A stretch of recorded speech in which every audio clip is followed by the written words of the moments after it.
Hi, it's Alaska Granny. Is an economic collapse possible? Do you know that's what most people fear? And if you truly are worried about that, then there are some steps you can do to help protect yourself the best you can. The first one is to get an emergency fund because an economic collapse isn't going to come just overnight. Things tend to spiral out of control and things become more expensive, less available, and if you have some money, you can still provide the things you need. You also want to make sure you have plenty of food. The global food supplies are dwindling and prices are rising already.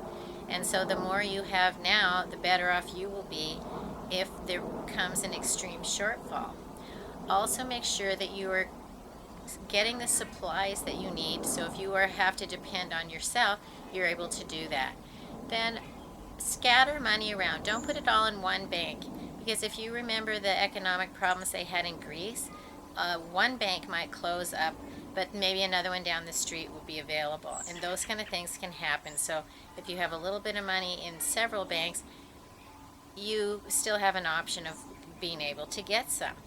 Also, scatter money around, keep some at home, keep some in your bug out bag, keep some in your emergency kit, keep it in different places so that you have cash on hand if you need it.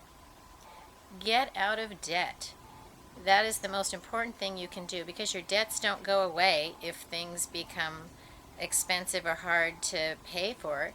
You can find yourself in a terrible position. So reduce your expenses what you can.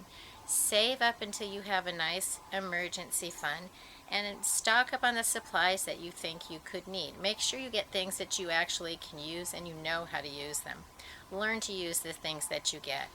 Prices are rising and the economy does look grim, but you can prepare so that no matter what comes along, you're able to deal with it and take care of yourself and your family.